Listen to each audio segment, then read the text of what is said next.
सरकार सारे विभागों में ट्रांसफ़र के लिए तैयार है, कुछ एक विभागों को छोड़कर। उसमें सबसे महत्वपूर्ण है शिक्षा विभाग, जो अभी रेड सिग्नल पर है। कारण अभी मानसून नहीं, युक्तियुक्तकरण का मौसम है। एक तरफ विरोध में प्रदर्शन जारी है तो दूसरी तरफ काउंसलिंग भी चल रहा है। अब देखना है कि मानसून पहले आता है या युक्तियुक्तकरण की प्रक्रिया पर छाए संकट के बादल दूर हो जाते हैं और सब कुछ ठीक ठाक टाइप निपट जाता है। लेकिन ठीक ठाक निपट जाए फिर सरकारी प्रक्रिया ही क्या।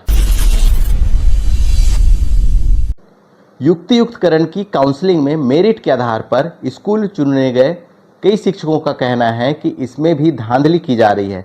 शहर और आसपास के स्कूलों में खाली शिक्षकों के पद छिपा दिए गए हैं।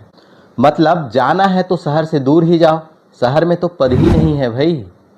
दूसरा एंगल यह भी है कि सभी के लिए पद नहीं छिपाए गए हैं। जिनकी सेटिंग है, जिन्होंने अप्रोच बना रखी है, उन्हें शहर के ही स्कूल मिल गए।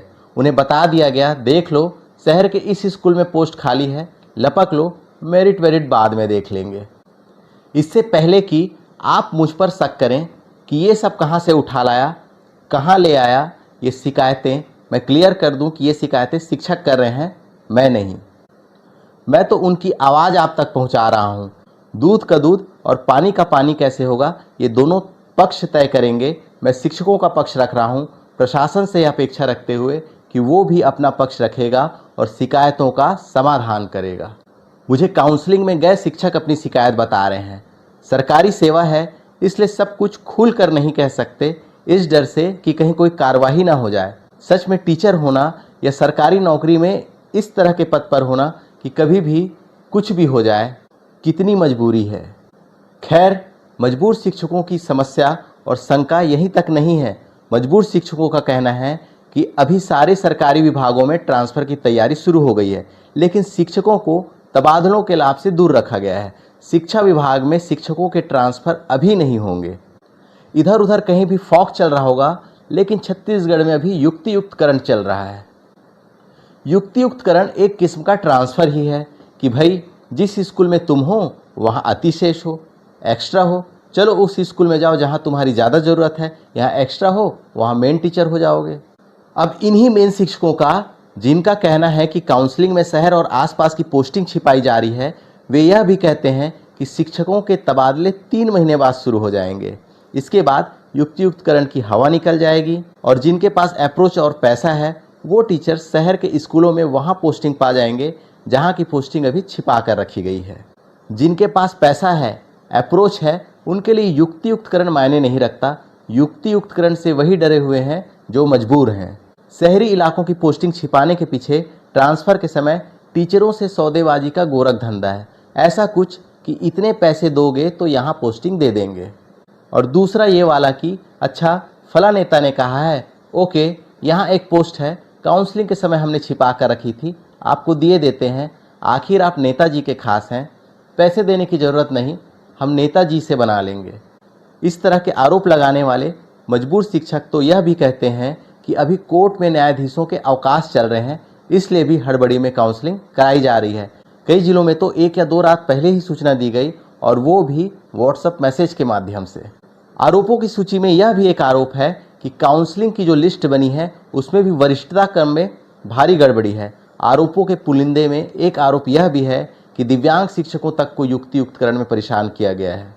किसी को दावा आपत्ति का मौका भी नहीं दिया गया, इसके लिए कोई प्रक्रिया भी नहीं रखी गई। मैं आरोप सुनते सुनते कहने लगा, इतने सारे आरोप।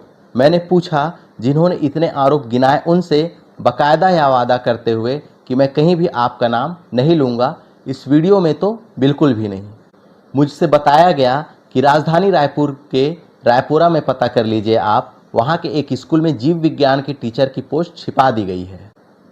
यह भी बताया गया कि गड़बड़ी और अन्याय पता करना चाहें तो हफ्ते और महीने भर में रिटायर होने वाले शिक्षकों से पूछें, जिन्हें अतिशेष की लिस्ट में शामिल किया गया है। सभी सरकारी विभागों में रिटायरमेंट के समय पसंद की जगह पोस्टिंग पर दी जाती है। यह तो मानवीयता का तकाजा है।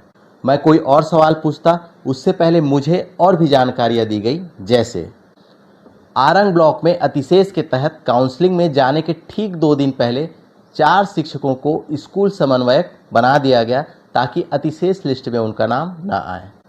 हेडमास्टर को शिक्षक बतलाकर अतिशेष की सूची बनाई गई। यह मामला माली डी प्राइमरी स्कूल का बताया जाता है। कई स्थानों पर छात्रों की दर्ज संख्या में छेड़छाड़ कर अतिशेष का ब्यौरा तैयार किया गया। इसी तरह के एक मामले में महासमुंद की एक शिक्षिका हाई कोर्ट गई और उन्हें युक्तियुक्तकरण पर स्टे मिल गया। अब आते हैं एक खास पॉइंट पर। वैसे तो शिक्षकों द्वारा बताए गए सारे बिंदु विचारणीय हैं, क्योंकि कोई हवा में इस तरह के आरोप नहीं तैयार कर सकता, और वो भी स्कूलों या एरिया का नाम बताकर। तो उन बिंदुओं के साथ ये खास बिंदु है कि पीएम श्री स्कूलों को युक्तियुक्तकरण से बाहर रखा गया। मजबूर शिक्षकों को आशंका है कि वहाँ के स्कूलों से ट्रांसफ़र कर अप्रोच और पैसे वालों को वहाँ पोस्टिंग दी जाएगी। आप अगर शासकीय प्रक्रिया से परेशान लेकिन कुछ नहीं कर पा रहे कि श्रेणी के मजबूर टाइप शिक्षक हैं, तो शायद इन पॉइंट से रिलेट कर पा रहे होंगे। लेकिन यदि आप एक लेमैन हैं, एक तटस्थ आम व्यक्ति हैं, तो यह सब सुनकर आपको लग रहा होगा, बताओ शिक्षकों के अमले में भी इतनी भारी शिकायतें हैं। जब शिक्षकों का ये हाल है तो बच्चों पर कितना फोकस कर पाएंगे, पढ़ाई का क्या होगा। शिक्षक इन परेशानियों के बाद भी पढ़ाते हैं, अच्छा ही पढ़ाते हैं, लेकिन पालकों के संदेह को भी नकारा नहीं जा सकता। किसी फंसी हुई व्यवस्था में, और वो भी शिक्षा की, जिससे बच्चों का भविष्य जुड़ा हुआ है, क्यों ही कोई पालक रिस्क लेना चाहेगा कि जो भी होगा देखा जाएगा, सब भगवान पर छोड़ देते हैं।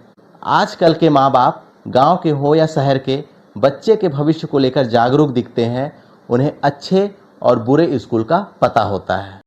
वैसे सरकारी स्कूल तो भगवान भरोसे ही लगते हैं, तभी तो युक्तियुक्तकरण किया जा रहा है। ये सब गड़बड़ियाँ, शिकायतें मीडिया में आती रहती हैं, जिससे पालक स्कूलों और गुरुजियों के हालात से परिचित रहते हैं।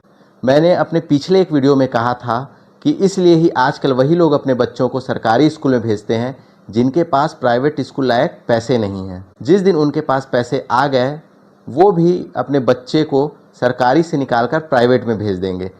उन्हें भी लगता है कि ऐसा नहीं किया तो बच्चा बड़ा होकर कहेगा, सरकारी स्कूल में पढ़ाकर आपने तो मेरा भविष्य खराब कर दिया। अब क्या शिकायत करते हो कि नौकरी नहीं मिल रही। शिक्षकों का असंतुष्ट वर्ग जो संतुष्ट शिक्षकों से बहुत बड़ा है, उसके कुछ प्रतिनिधियों से मैंने युक्तियुक्तकरण और ट्रांसफ़र का माजरा जानना चाहा। मैंने पूछा कि क्या इसका कोई सीधा कनेक्शन है, इसे साबित कैसे किया जा सकता है। जवाब जो मिला वो आप भी ध्यान से सुनिए और फिर अपना फैसला दीजिए। आज नहीं तो कल शासन प्रशासन मेरा भी वीडियो देखेगा। उन्होंने जो भी प्लान बनाया होगा उसमें बेहतरी के लिए अगर मेरे वीडियो से मदद मिल सके तो इससे अच्छा ही रहेगा। तो ट्रांसफ़र और युक्तियुक्तकरण के संबंध पर मुझे मिला जवाब ये है कि युक्तियुक्तकरण केवल 5000 शिक्षकों का हुआ है, जबकि ट्रांसफ़र का इंतज़ार 30,000 के लगभग शिक्षक कर रहे हैं। इंतज़ार करने वालों में दिव्यांग शिक्षकों का नंबर सबसे पहले आता है। शिक्षा विभाग को कम से कम दिव्यांग शिक्षकों की शिकायतें तो ज़रूर ही पहली प्राथमिकता से दूर करनी चाहिए। उन्हें दूर भेजकर प्रताड़ित किया जाना तो वास्तव में किसी भी नज़रिए से इंसानियत नहीं कही जाएगी।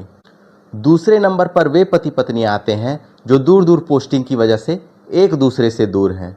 विवाहित महिलाओं के दृष्टिकोण से देखें तो यह भी अमानवीय है। कम से कम शादीशुदा महिलाओं के लिए पति से दूर रहना और फिर पढ़ाई भी करवाना मानसिक रूप से असहज है, और यही बात पतियों के लिए भी लागू होता है।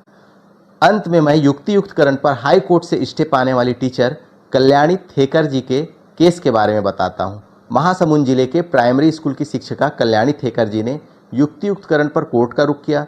उनकी तरफ से उनके वकील अवध त्रिपाठी ने दायर याचिका में क्या बताया, ये जानना सभी शिक्षकों के लिए तो जरूरी है, लेकिन शिक्षकों के साथ साथ उन सब के लिए भी जरूरी है जो कहीं ना कहीं सरकारी स्कूल शिक्षा से जुड़े और प्रभावित हैं। हम इसे नज़रअंदाज नहीं कर सकते। शिक्षा और शिक्षक समाज की प्रथम पंक्ति में आते हैं। समाज का कोई भी वर्ग न तो शिक्षकों को नकार सकता और शिक्षा को नकारने का तो सवाल ही नहीं उठता। अब सुनिए शिक्षिका ने कोर्ट में दायर अपनी याचिका में क्या कहा है। शिक्षिका की तरफ से कोर्ट को बताया गया है कि वे जिस स्कूल में हैं वहाँ 91 स्टूडेंट हैं, मतलब 91 स्टूडेंट्स हैं। शासन के तय सेटअप के हिसाब से इतने छात्रों के लिए एक हेडमास्टर और 4 टीचर होने चाहिए, लेकिन अफसरों ने छात्रों की दर्ज संख्या 88 बता दी। अब इस वजह से कल्याणी थेकर जी अतिशेष में आ गई। उन्हें युक्तियुक्तकरण की सूची में डाल दिया गया और उन्हें दूर के स्कूल में भेज दिया गया। कल्याणी जी ने दूर जाने की बजाय कोर्ट जाना सही समझा। बहुत ध्यान से सुनिएगा। कल्याणी जी ने दूर जाने की बजाय कोर्ट जाना सही समझा। कोर्ट से उन्हें स्टे भी मिल गया है। चलिए आज के लिए इतना ही। मैं सबसे पहले आप सभी को धन्यवाद देना चाहूँगा कि मेरे चैनल को जो इतनी जल्दी इतना बढ़िया रिस्पांस मिला है, इतने की उम्मीद तो मुझे भी नहीं थी। मेरी कोशिश आम लोगों के मुद्दे इस पटल पर रखने की है ताकि आम जनता से जुड़े मुद्दों पर कम से कम एक विमर्श हो। जनता विमर्श करती है तो सरकार तक उसका निष्कर्ष जरूर आता है। यही लोकतंत्र है। इसलिए विमर्श में बने रहिए, डिस्कशन से दूर न जाइए कि मुझे क्या करना है। डिस्कशन से दूर रहने वाले एक दिन मुख्य धारा से दूर हो जाते हैं।